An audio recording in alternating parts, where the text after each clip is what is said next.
So this is the headline from CNN. Exclusive. Georgia prosecutors have messages showing Trump's team is behind voting system breach. So this sounds like Trump, and these are his two lawyers over here, tried to hack into the election to give them more votes to steal the election and win, right? That's what this headline sounds like. Here's what really happened, right? And they say this like about 4 or 5, no, about 16 paragraphs down. But here's the story, right? And when I tell you, it'll blow your mind. It was there was a county in Georgia that they had a watchdog group, and they called them double entering Democrat votes, right? They called them double entering them, and there's like lots and lots and lots of things like that there is testimony went down. So they had those double enter votes removed, but then Trump's team wanted to look at that county more closely. The election officials wrote them a letter inviting them to come and look at their machines, right? Look at their voting machines. And they came in and looked at them, and they were let in, and they didn't find anything, right? They didn't find it, which, you know, good news for the Democrats, right? But that's a story, right? They were Trump's lawyers was invited to view voting machines by the election officials, and they came and they were let in by the election officials, and they viewed them. Now they're saying that those officials didn't have the right to them, but this is not the story that is being put forward. But again, the disturbing thing is that Trump and his lawyers are being indicted, right? And indicted under RICO laws, which is a big deal, right? They want him in jail, right? I don't know what's going to happen, but he is going to be what's the word I'm looking for? Not indicted, that already happened. Not charged, that already happened. Convicted. He is going to be convicted of this because the reality doesn't matter. But yeah, no, this is going to happen. He is going to be convicted, which I always thought would go down, right? Yeah, and like I kind of hope there'll be like a Vivek Ramaswamy Trump ticket with Trump, you know, under some kind of house arrest, and Ramaswamy kind of being the front man. I think that's a very winning ticket. I think there's a better ticket than Trump being out, quite frankly. But like now it's getting to a whole other level. Like, so firstly, you're not allowed. They release these indictments before the grand jury wrapped up, before the grand jury issued them, which meant that, oh no, this is all clearly going down. So here, so the first response, and again, I do like Vivek Ramaswamy was this, which I think was quite brilliant, right? So he says, here we go again, another disastrous Trump indictment. It's downright pathetic that Fulton County publicly posted the indictment on its website even before the grand jury finished convening.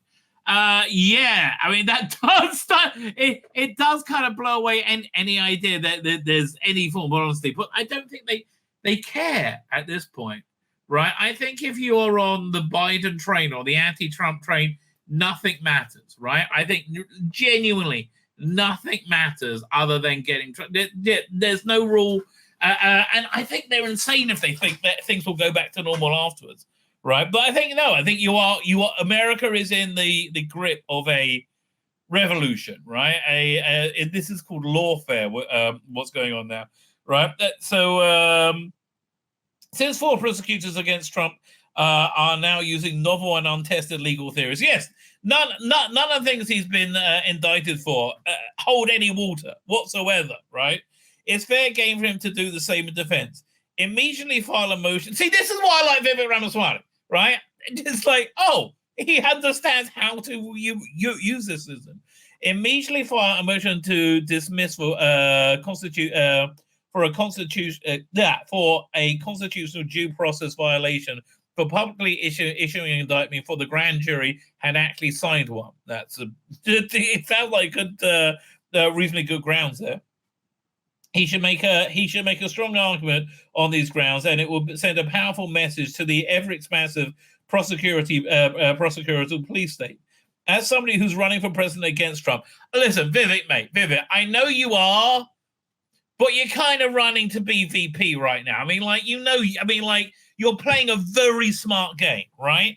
You played a much better game than DeSantis. Like, if Trump is knocked out of the running, you are the man. You are the guy. You have the momentum. Yeah. And the reason you got yourself there is because you're very, very clever. And also you have a good platform as well. Man, I like this guy's platform. And he's scared. I do think he's a better candidate than Trump. Don't be wrong. I want Trump to run and win. Okay? I'm a Trumpster. Right? I will always have his back ever since he freed a guy called Rabbi, this religious Jewish guy who was screwed over by the state. And he moved the embassy to Jerusalem. Plus, best economy of our life and world peace. But I would have his back because I'm a loyal guy that way. You do right by me, I have your back, right? Fine, you should make an argument for as somebody who's running for president against Trump, sort of. I volunteered to write the amicus brief to the court myself. Prosecutors should not be deciding the U.S. presidential election. That's the thing. There is no way. Biden versus Trump right now, Biden has a hope. There is no way, right? He has a hope at all. And if they're so overzealous to commit constitutional violations, then the cases should be thrown out and they should be held accountable. That's the thing. If Trump wins, this is the reason they're throwing everything in the kitchen sink, because if he wins, it's game over, right? It is game over big time. So as Scott Adams opines on this, it says we're in the middle of a massive brainwashing operation. Pay attention to the tells, then you can spot them later. Yeah, he's absolutely right. This one has it all, especially watch for worse than Watergate, and no one is above the law, apart from Biden, of course, and his followers will follow him off a cliff messaging. Again, it's so much projection, right? It's so much projection. The charges are too complicated for public to understand, so brainwashing has no friction on this one. I hear it, right? I do hear it. And again, people will just mouth whatever. Again, look at this headline from CNN, right? This says, he tried to steal the election. And that's what they're trying to, and that's the thing they're trying to, that's the narrative they're trying to spin. So Trump, of course, has his own reaction, right? And look, Trump never does what I think he should do, right? And he's normally right, but he never does what I think or want him to do. So he truthed this out whenever this was 7:49. That's 8 a.m., which would be what time is it in the US now? It's about 4 hours ago. So it says a large, complex, detailed, but irrefutable report on presidential election fraud, which took place in Georgia, is almost complete and will be presented by me at a major news conference at 11 a.m. on Monday next week. Dude, they're going to have you in jail by then, okay? They will sew up your lips. They will do anything to stop you doing that. But the thing is, I don't think it matters, right? I don't think we're in a world where you can talk the truth, right? You can say, I got this bombshell revelation, right? And people go, look, whatever happens in the next election, no one's going to believe there's going to be no consensus that it was fair. If Trump isn't on the ballot and people will not think it a fair election. If Biden loses, they will think the Russians hacked it. People are just too entrenched, right? They are just too freaking entrenched. And again, my education for this is my local synagogue, which blows my mind, but it's so true, right? It's people just couldn't get their head around the idea that the rabbi would be breaking Jewish law publicly, right? So they just pretend. That's weird, right? They all kind of know it happened, but they all have this mutually agreed upon lie that it didn't happen because they didn't want to be wrong, right? And they don't even. It's like it's got a cloaking field around it. It's the weirdest thing. So like people are never ever gonna believe that if the election doesn't go the way where they want it to. There's going to be no consensus on it whatsoever. The only real hope is the Trump side having an overwhelming landslide, and even that won't make any difference, right? It really won't make any difference. Or the Biden side enacting a complete retraction of freedom of speech and lockdown on anybody complaining, like much worse so than the January 6th nonsense, right? So anyway, his plan is on Monday, 11 a.m. on Monday next week in Bedminster, New Jersey, based on the results of this conclusive report, all charges should be dropped against me and others. There will be complete exoneration. They never went after that rigged election. They only went after those who sought to find the riggers. Well, that is true. I mean, that is true. So Denise DeSalza, who again I think is a smart guy, says Trump recognizes that exposing fraud is the best way to fight back. I mean, maybe. I don't know. I mean, will anything make a difference? See, here's the other thing, though. That again, this ties in my crazy worldview. But like, we are on the doorstep of the Jewish month of Elul, right? Which is the Jewish New Year is 1 month away, and you view it like it's you have a capital court case coming up, and you're supposed to prepare for it that way, and prepare for the new year. Like you've got to imagine that you're going into judgment with God against you, right? For everything that you've done this year, right? And so there's all these things that start up about self-growth and personal growth. I don't want to say most people don't go in for it. This is just me, right? But not just me. But I think there's a real idea that we are in the middle of judgment, right? In this month, and I think this, according to my my apocalyptic worldview. What's that? Somebody just sent me some. I'll show that in a minute.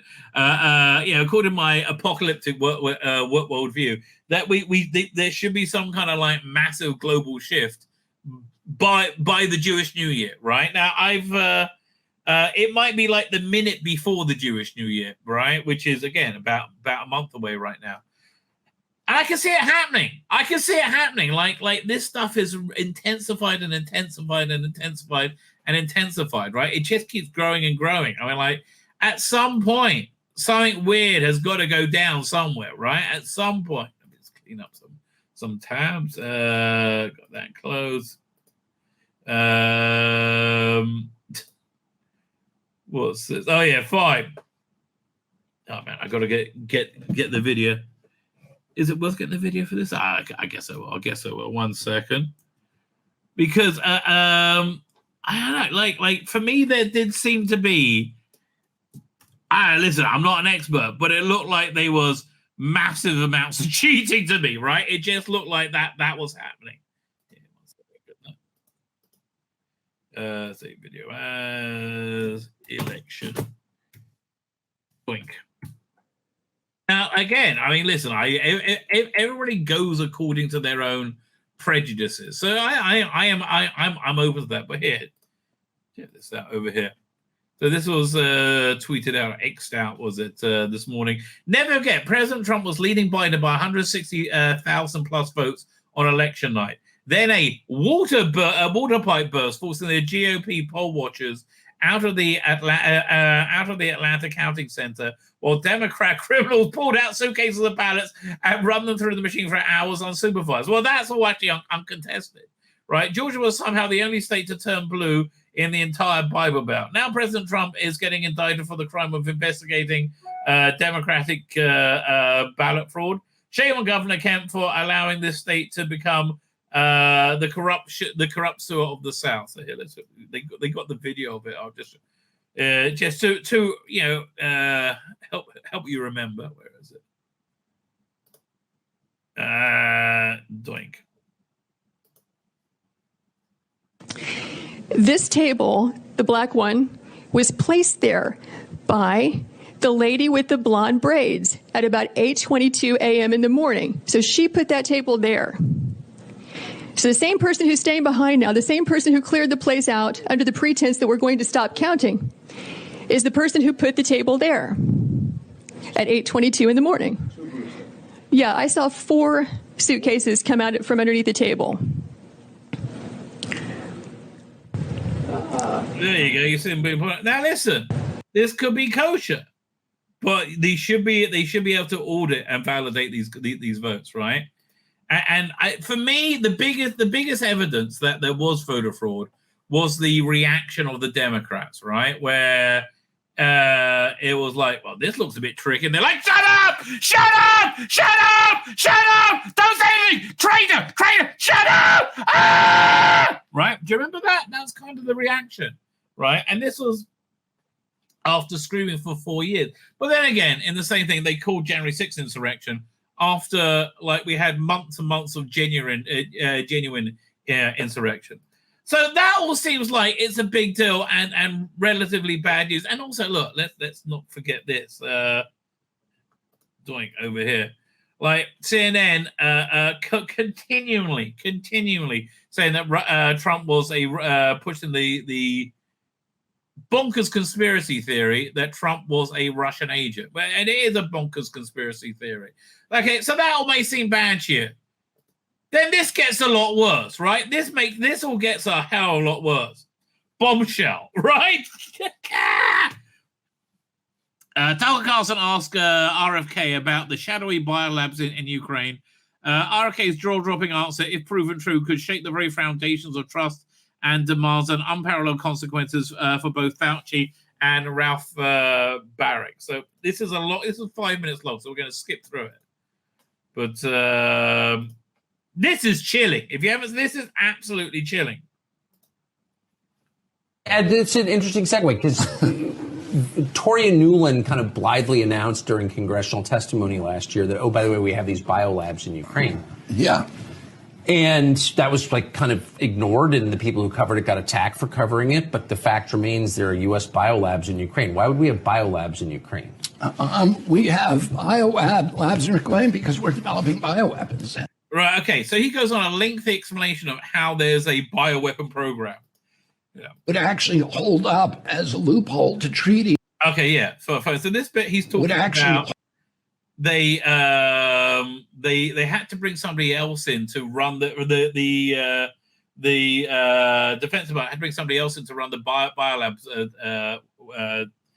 the bioweapons programs because they wanted they weren't sure the Patriot Act will give them immunity from it, right? And that's how Fauci came in, and that's how he got a 68% rise, and that's how he became the highest paid government employee. Hold up as a loophole to treaties that have been ratified by Congress. So they were nervous about actually going full force into bioweapons development. So they transferred the authority for biosecurity to one agency in the HHS called the National Institute for Infectious and Allergic Diseases, run by Anthony Fauci. So Anthony Fauci got all the responsibility for bioweapons. Right. So, okay. It gets worse. It gets worse. So then they start making these biolabs across America, and about 4 or 5, I think 4 germs get out. Vaccine. So you develop them side by side. Because but he's talking about how you do it. Like when you make a bioweapon, you develop the vaccine as well. Because every time you release a bioweapon, it will kill you. Yeah, it blows back, right? So you got to vaccinate whoever's releasing it, right? So and he just talks about how they got the So those two things are developed through a field of science called gain of function science, where you take an infectious microbe and you amplify its infectivity. Yeah, gain of function. Remember that? Or you make it jump species, so it may kill monkeys. Now you make it kill humans, and you adopt it that way. And there's all kinds of methods, and then you make it immune to antibiotics and to therapeutic drugs and to other therapies. So it's actually the inverse of medicine. For 2,800 years since Hippocrates, doctors have been trying to figure out how to make microbes less infectious and less deadly. Okay, so this was basically Fauci's job, right, to make bioweapons, right? So when we get to 2014, microbes that can be used to kill people. But given the experience we just had 3 years ago, where a virus from a biolab overturned so let me just finish this brief history about what happened. In 2014, 3 of those microbes escaped. Fauci built labs all over the country, in Galveston and Boston, everywhere. They're BSL-4 labs. We don't even know how many there are, BSL-3 and BSL-4. We have no idea how many there are. There's, we've counted them. I have a new book coming out that goes through the ones we know. But there are many secret ones. There are 18 of them, apparently, in this book. That people don't know about. And they're doing it here in the United States. But in 2014, 3 bugs escaped from 3 different labs. And they were high-profile breaks, and they were very dangerous things, smallpox and a couple of other bad microbes. The public learned about it, and there was a lot of publicity, and Congress held. I don't remember this at all, right? Not at all. The hearings. 300 scientists wrote President Obama and said, you've got to shut down Anthony Fauci because he's going to create a microbe that will cause a global pandemic. And so Obama signed a moratorium that shut down the 18 worst of Anthony Fauci's experiments, where most of them were taking place in Galveston and in North Carolina by a scientist called Ralph Barrick down there. Okay, now hear what happens next. And instead of obeying that law, Anthony Fauci shifted a lot of his operations offshore. And those operations ended up, most of them, in the Wuhan lab, which is a military lab. I don't know Wuhan was a military lab, but wait a minute. I assumed, right, that he gave funding to change of function research. Because he screwed up, right? He didn't realize what his agency do it, and he didn't really know. No, it wasn't a mistake. This was part of a RFK. I think probably one of the leading candidates for president is alleging, right, that that COVID was part of a bioweapons program, which makes complete bloody sense. And a bioweapons program headed up by Dr. Fauci, and then he became the hero of COVID to all everybody's wrong about everything. And that the Chinese run the People's Liberation Army. And then a lot of them went to the Ukraine. So a lot of that. Oh, yeah. So now they're in the Ukraine. Okay, as well. So nothing to worry about, right? Nothing to worry about whatsoever. So I know what's going down, ladies and gentlemen. I know what's going down. Straight and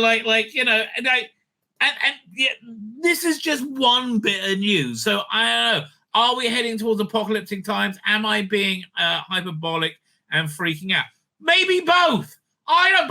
All I know is I'm watching this going, holy shit! Holy what? So So fact this go. We got this political warfare going on where America is again. People say banana republic. I wouldn't say banana republic. This is more the fall of Weimar Germany, right? Which is essentially what happened as soon as. Hitler got into power. So we've got that going on, right? We got bioweapons going on. We have World War going on. And we got this deadline coming up in 30 days, which may or may not, right, be the apocalypse, right? So I tell you, and again, I've always been very strident about this, that if there is an apocalyptic thing, I think we're going to get through it. I think you and me, I think we're going to get through it okay. I think the vouchers of the world, not so much, right? But I think it'll be a scary time. I think it'll be a time that everybody will begin to pray, right? No matter what they believe in theologically, right? I think that but again, equally, like this deadline that I had, that this thing's supposed to go down after the year after the sabbatical year, which is this year, for another month and a day, right? Means nothing, right? It means nothing. It might be. Look, also, God is very oblique about all these prophecies, for good reason, right? Like, schmucks like me don't really know that much was going on. However, we might kept the records wrong. It might not be sabbatical year. That's very likely, actually. That is very, very likely. It might not be this path to the coming of the Messianic age. But having said that, one has to remember that, again, this is according to my insane worldview, that the last great apocalypse, which was the flood, right, was brought about, mainly because of stuff like this, right? Where I mean, again, we've gone way beyond same-sex marriage. I mean, like, which is what I thought an apocalypse would be the result of that, because essentially the commentators say that the flood was brought as a reaction to the legal codification of non-biblical relations, right? Shall we say, right? Which is the world that we're living in, right? Which is the world we're living in.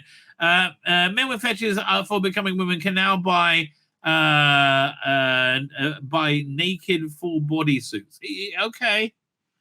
And like, I just didn't realize there were so many people into that. I mean, I guess people are in. I don't get the foot fetish, right? I don't understand, but there's a lot of people into it, right? There's a lot of people into it.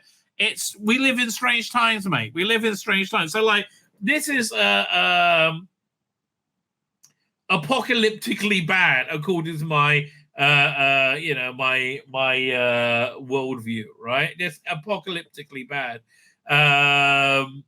What's it there? And then we go. Oh, but I have to tell you, we've got to look at a couple of these things. Oh man, hang on. Yeah, once press the wrong button.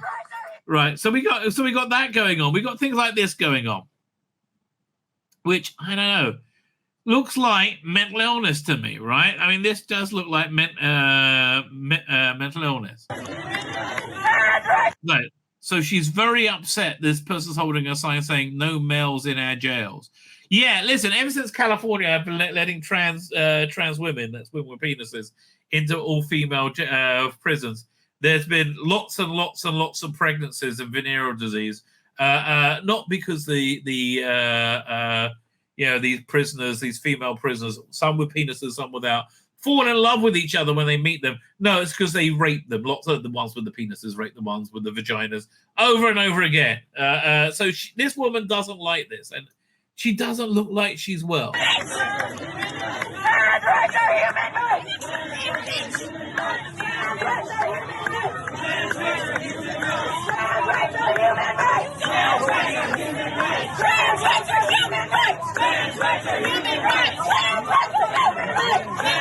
Again, what is the human right you don't have, darling? Like, somebody explain that to me. What is the human right that you don't have?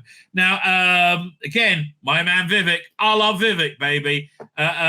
He was cornered with this stuff, and as always, he gives the perfect freaking answer, right? The absolute perfect guy, because it's Vivek Ramaswamy who only gives the perfect answer. What were your opinions on the LGBTQ plus? Well, I don't think it's one community. Really? Yeah, I mean, how could it be? Just mashed together in alphabet soup. Trans is fundamentally in tension with gay, if you ask me. But what's your opinion? I mean, well, look how well we just did that. I'm telling you, one of the best political bits of talking I've ever seen was Bibi Netanyahu. This was back in Obama was still president, so 2014, around there. They're running this guy against Bibi called Bougie, right? Who is shit beyond shit. He's now the president of Israel, I think. Did he become? I can't remember. He is. And anyway, so they had this trap set up for Bibi on the radio, right, where they were going to have Bougie be there to ask him a bombshell question when he wasn't expecting. And Bibi, fuck me, I'm telling you, that guy, he just like I think that probably won him the election. He just chewed up Bougie. And he's like off the cuff, like just completely classed him. So, but this is pretty darn good. I'm personally pansexual, so I was just wondering what your views on same-sex couples were. I don't have a negative view of same-sex couples, but I do have a negative view of a tyranny of the minority. Again, everything he says is wrong. I don't have a problem with same-sex couples. I had a problem with giving same-sex couples the same right as traditional couples and calling that marriage, right? I had a problem with that because I think the word marriage is something that comes from the Bible, right? And again, listen, I think it was messed up that gay couples didn't get the same right. I'll go further than that, right? I remember when I was a kid, my grandparents, my mother's parents, right? They had a couple of lodgers in their house, Esme and Judy, lovely people. But it was the 70s. We didn't think they were gay. Nobody really thought about these things, and the world was better, right? The world was so much freaking better because we didn't think about who was fucking who, freaking constantly, all the time, right? How they were doing it, what kink they were at. No. But anyway, so they it was around 2000s that they came out as being gay, and they came out when they got married, when they had same-sex marriage in England. And I was like, again, it's not my team, but man, I was like so happy for them, right? Because I love them. I genuinely love these women, right? And I was so happy for them. So like, it's a very hard thing to be against when you see the joy, right? But having said that, I still think that that's the kind of the same thing that happened that God brought the flood for. Right, and then after the flood, there was God gave a covenant of the rainbow, saying, "Listen, even when you deserve that, I'm not going to do it again." Which is why I think there's a kind of spiritual subconscious going on that the LGBTQIA plus their souls know that the rainbow offers them protection, which is why it became their symbol. So I think that in the name of protecting against the tyranny of the majority, and there are times in this country's history where we have had a tyranny of the majority, we have now, in the name of protecting against tyranny of the majority, created a new tyranny of the minority. And I think that that's wrong. I don't think that somebody who's religious should be forced to officiate a wedding that they disagree with. I mean, like, my God, this guy is the greatest candidate ever. I'm sorry. I love Trump, right? I got Trump's back. This guy's the greatest candidate ever. I don't think somebody who is a woman who's worked really hard for her achievements should be forced to compete against a biological man in a swim competition. I don't think that somebody who's a woman that respects her bodily autonomy and dignity should be forced to change clothes in a locker room with a man. That's not freedom, that's oppression. And so I believe that we live in a country where free... And he can say it in a way without making their heads burst into flames. How? I don't understand. Like, I remember when I was, I actually was like a real rabbi. Well, I'm a real rabbi now. Well, I was paid to be a rabbi, right, at one point. And so we did like outreach to people who weren't religious, me and my wife. And the best way you do that is you have people around for Sabbath, and you have for a meal, and you build up a little community, like a little community of friends, right? And so like we had a Sabbath table, and it was all women, right? And it was all about women's issues, and they're asking me about, like, there's a ritual bath women go to called a mikveh, and everything I said, they looked at me like I was freaking Hitler, right? Everything I said, I was like, ah! My wife would say exactly the same thing, like word for the same, and they're like, oh, that's so spiritual. That's so beautiful. I don't get it. Like, so it's the way you tell them, I guess. It's the way you tell them. So well done there, Vivek, mate.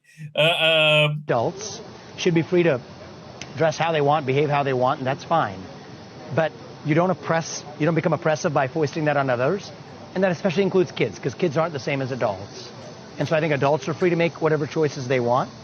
But do not foist that ideology onto children before children are in a position as adults to make decisions for themselves.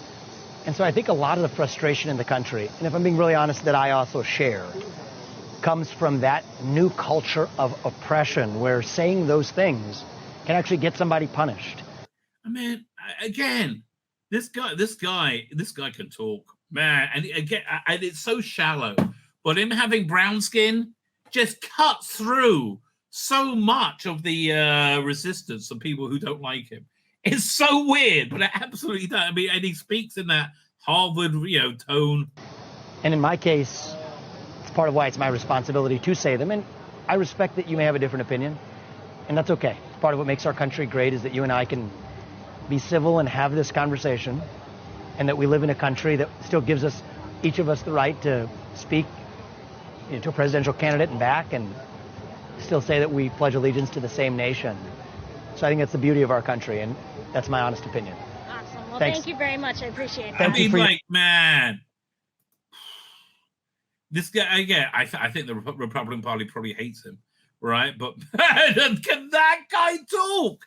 That's crazy how that guy can talk. And I just want to show you one last thing, then we'll get to the chat, right?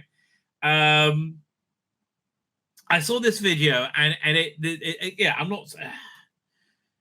This is an expression of what real, genuine happiness comes from, and it comes from like normal stuff and like normal Judeo-Christian stuff. And again, this is like heterosexual, right? They can only get if you're heterosexual. And I don't want to make anybody in watching feel bad, right? Like, listen, I don't know the pleasure of being able to do a good hour-long run, because I'll be dead in 3 minutes, right? And there's some things you just you're not able to access. But here, let me show you this. This is what I think life's really about, and I really do, right? Where is it? Here, look at this. And I think it's just lovely. Why? Like, look at this father and daughter. I mean, look how this daughter is looking at her father, right? And I think about all the absentee fathers across the world, especially in the black community, right? Because it's really kind of out of control there, and I think that's a part of a racist form of eugenics hoisted upon the American black community. But look at that young girl's face, right? That adoring face, right?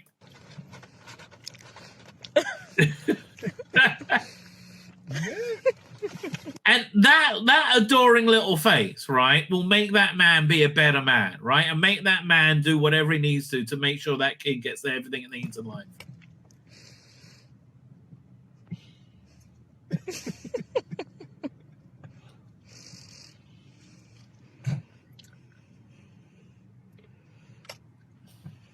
See, this is the difference of getting. Oh, but she's not looking so happy there.